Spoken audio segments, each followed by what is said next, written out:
जादुई गिटार। संजीव अपने बूढ़े दादी और दादाजी के साथ अनंतपुर में रहता था। जब वो बहुत छोटा था तभी उसके माता पिता एक दुर्घटना में मारे गए थे। दादा दादी अपने पोते को सीने से लगाकर रखते थे। उसके जन्मदिन वाले दिन जब वो कॉलेज से वापस आया तब अपने कमरे में कपड़े से ढका हुआ गिटार देखकर वो खुशी से झूम उठा।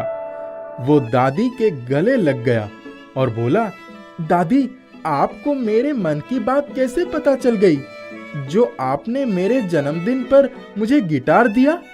मेरी बहुत इच्छा थी कि दूसरे लड़कों की तरह मेरे पास भी एक गिटार होता। फिर दादी ने कहा, बेटा, मैंने तुम्हें बचपन से पाल पोस कर बड़ा किया है। मैं तुम्हारे मन की बात नहीं समझूंगी तो दूसरा कौन समझेगा? उसने कहा, दादी, चलो गिटार बजाकर देखते हैं कि गिटार कैसा है। फिर दादी कहते हैं, अपने दादाजी को आने दो, फिर एक साथ हम गिटार देखेंगे। उसी समय दरवाजे पर आहट हुई और दादाजी आ गए। संजीव दौड़कर दादाजी के गले लग गया और बोला, दादाजी, आप कितने अच्छे हैं। मैं हमेशा से सोचता था कि मेरे पास एक गिटार होता तो कितना अच्छा होता, लेकिन मैं इसीलिए नहीं कहता था कि वैसे ही हमारे घर का खर्चा बहुत मुश्किल से चलता है और आप मेरे लिए गिटार लेकर आए। आज मैं बहुत खुश हूँ। तीनों कमरे में गए। संजीव ने खोलकर देखा तो लाल रंग का गिटार देखते ही खुशी से उसकी आंखें भर आई। उसने कहा, दादी जी, बिल्कुल ऐसा ही गिटार मुझे चाहिए था। अब मैं इसको बजाकर देखता हूँ। दादाजी ने पूछा, अरे क्या तुम्हें गिटार बजाना आता है? उसने कहा, हाँ, मेरे कॉलेज में बहुत से लड़कों के पास गिटार है। कभी कभी जब मैं उनके घर जाता हूँ तब बजा देता हूँ। दादी दादाजी उसके कमरे में बैठ गए और उसने गिटार बजाना शुरू कर दिया। लेकिन ये क्या, जैसे ही उसने गिटार पर अपनी उंगलियां फिराई, उसमें से इतनी अच्छी धुन निकली कि दादी और दादाजी बिल्कुल मंत्रमुग्ध हो गए। वो लगभग 1 घंटे तक गिटार बजाता रहा। जब उसकी उंगलियां रुकी तब दादी और दादाजी की तंद्रा भंग हो गई। उन्होंने कहा, अरे इतना अच्छा गिटार बजा लेते हो तो तुमने पहले ही हमें क्यों नहीं बताया? हम तुम्हारे लिए कुछ भी करके गिटार खरीद के ले आते। संजीव तो खुद हैरान था कि इतना अच्छा गिटार तो उसने आज तक नहीं बजाया। वो अपने दोस्तों के गिटार पर कभी कभी अपनी उंगलियां फिरा लेता, लेकिन जब वो गिटार बजाता था तो उसके दोस्त हमेशा उसका मजाक बनाते थे। कहते थे, पहले खरीद लो, उसके बाद बजाना सीखना। वो हैरान था कि आखिर इस गिटार में ऐसी कौन सी बात है। तभी दरवाजे की घंटी बजी और उन्होंने देखा कि उनके पड़ोस के लोग बाहर खड़े थे। वे उनके घर आ गए और बोले, अरे आपके घर से इतनी अच्छी गिटार बजने की आवाज आ रही थी कि हम सब अपना काम छोड़कर पिछले 1 घंटे से यहाँ खड़े हैं। कौन बजा रहा था? दादाजी बहुत खुश हुए। उन्होंने कहा, अरे मेरा पोता बजा रहा था। आज ही मैंने उसको उसके जन्मदिन पर गिटार लाकर दिया था। हमें नहीं पता था कि वो इतना अच्छा गिटार बजाता है। उसको पहले से ही गिटार बजाना आता है। पड़ोसियों ने संजीव की बहुत प्रशंसा की और कहा, ये निश्चित रूप से आगे चलकर गिटार में अपना नाम कमाएगा। संजीव अभी तक आश्चर्य में बैठा था कि आखिर ऐसा क्या हुआ जो उसकी उंगलियां अपने आप गिटार पर चलती रहीं और इतनी सुंदर धुन निकलती रही। उसने गिटार को ढक कर रख दिया। उस दिन उसका जन्मदिन था दादी ने शाम को अच्छा खाना बनाया था। उसने अपने कुछ दोस्तों को भी बुला लिया था। तब उसने उनको अपना गिटार दिखाया। सब ने हाथ में लेकर छू छू कर उसका गिटार देखा और बोले, अरे ये तो बहुत सुंदर है। जब रोहित ने कहा, क्या तेरा गिटार मैं बजा सकता हूँ? तब संजीव ने कहा, नहीं नहीं, पहले मैं बजा कर दिखाता हूँ, इसके बाद तुम बजाना। वो फिर से गिटार अपने हाथ में लेकर बजाने लगा। उसके गिटार बजाते ही दादी, दादा और उसके सभी दोस्त मंत्रमुग्ध होकर आसपास बैठ गए। उसको गिटार बजाते हुए 1 घंटा बीत गया था, लेकिन किसी की उठने की इच्छा नहीं थी।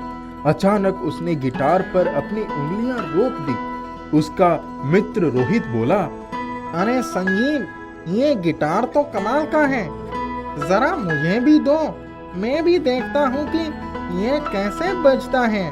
संजीव ने गिटार उसके हाथ में थमा दिया। रोहित ने उसको बजाना शुरू किया तो उसमें से बेसुरी आवाज निकलने लगी। समझ में नहीं आ रहा था कि आखिर ये सब कैसे हो रहा है। जब वो गिटार बजाता है तब इतनी अच्छी धुन निकलती है और दूसरा कोई गिटार बजा रहा है तो धुन बेसुरी कैसे हो गई। उसके दोस्त राजीव ने कहा, जरा मैं बजा कर देखता हूँ। उसने जब गिटार हाथ में लिया और जैसे ही तारों को छेड़ा, उसमें से वैसी ही बेसुरी आवाज आने लगी। संजीव ने उसके हाथ से गिटार ले लिया और उसने फिर बजाना शुरू किया। इस बार फिर से वो आधे घंटे तक गिटार बजाता रहा। आधे घंटे बाद दरवाजा खटका। जब उन्होंने बाहर देखा तो लोगों की भीड़ लगी थी। सबने यही कहा, आपके घर से इतनी सुंदर संगीत की धुन आ रही थी कि हमें लगा कि यहाँ कोई प्रोग्राम हो रहा है, इसीलिए हम लोग आपके दरवाजे से कान लगाकर सुन रहे थे। दादाजी ने बताया कि हाँ, मेरा बेटा संजीव गिटार बजा रहा था। सबने उसकी खूब तारीफ की। सब लोग चले गए। संजीव के दोस्तों ने रात का खाना खाया और फिर सब अपने अपने घर चले गए। रात को जब वो सोया तो गिटार अपने बिस्तर पर लेकर सोया। उसको नींद आ गई। तभी उसने सपना देखा कि उसकी माँ उससे कह रही है, बेटा, गिटार तुमको पसंद आया? इसको बहुत संभाल कर रखना। मेरी बहुत इच्छा थी कि मेरा बेटा जब बड़ा होगा तो मैं उसे गिटार उपहार में दूंगी और मेरा बेटा एक अच्छा गिटारिस्ट बनेगा। मैं खुद आर्टिस्ट बनना चाहती थी, लेकिन तुम्हारे आने के कुछ ही दिनों के बाद मैं तुमको छोड़कर इस दुनिया से चली गई। आज जब तुम्हारे दादाजी तुम्हारे लिए गिटार खरीदने गए, तब मैंने उस गिटार में ऐसी शक्ति डाल दी जो सिर्फ तुम्हारे ही बजाने से उसमें से अच्छी धुन निकलेगी। दूसरा कोई उसको नहीं बजा सकता। संजीव की नींद खुल गई। वो उठा और भागा हुआ अपनी दादी के पास गया। दादी से उसने पूछा, दादी, क्या मेरी माँ संगीत की बहुत शौकीन थी? तब उसकी दादी ने बताया, हाँ बेटा, तुम्हारी माँ को संगीत से बहुत प्रेम था। संगीत की दुनिया में अपना नाम कमाना चाहती थी, लेकिन मेरी मति मारी गई थी। मैंने उसको चूल्हे चौकों में लगाए रखा। उसकी सारी खुशियाँ इसी घर में कैद होकर रह गई। तब उसने पूछा, और मेरे पापा क्या चाहते थे? फिर दादी ने कहा, तुम्हारे पापा भी यही चाहते थे कि तुम्हारी माँ संगीत की दुनिया में नाम कमाए, लेकिन मैं और तुम्हारे दादाजी ने उनको ऐसा करने से मना कर दिया। हमारे यहाँ इन चीजों को बहुत अच्छी नजर से नहीं देखते थे कि घर की बहू जाकर बाहर कहीं गाना गाए या स्टेज पर गजल सुनाए। लेकिन तुम्हारे माता पिता के जाने के बाद हम इस बात का प्रायश्चित कर रहे हैं कि काश हमने उनकी इच्छाएं पूरी कर दी होती। लेकिन इतनी रात गए, ये सब बातें तुम क्यों पूछ रहे हो? संजीव ने कहा, दादी, माँ मेरे सपने में आई थी और उसने मुझे बताया कि ये गिटार जादुई है। मेरी माँ ने इस गिटार में जादुई शक्तियाँ भर दी हैं, जिससे मैं अपने जीवन में एक अच्छा आर्टिस्ट बन सकूं। क्या आप मुझे गिटार का शौक पूरा करने देंगी? दादी की आंखें भर आईं। दादी ने कहा, हाँ बेटा, दूध का जला छाछ भी फूंक कर पीता है। हम तुम्हारी राह में कभी भी बाधा नहीं डालेंगे। तुम अपनी पढ़ाई पर ध्यान दो। पढ़ाई के साथ साथ गिटार भी प्रैक्टिस करते रहो। वो कॉलेज में पिछले 3 सालों से हर प्रोग्राम में गिटार बजाता था। जब वो गिटार बजाता था तो पूरा हॉल तालियों से गूंज उठता था। वो जब घर आकर दादी को बताता, दादी उसको गले लगा लेती। बहुत दिन बीत गए। उसका 12वीं का रिजल्ट बहुत ही अच्छा आया था और साथ ही उसको किसी कंपनी से गिटार बजाने के लिए ऑफर भी आया था। ये सब उसकी माता पिता का आशीर्वाद और जादुई गिटार का कमाल था।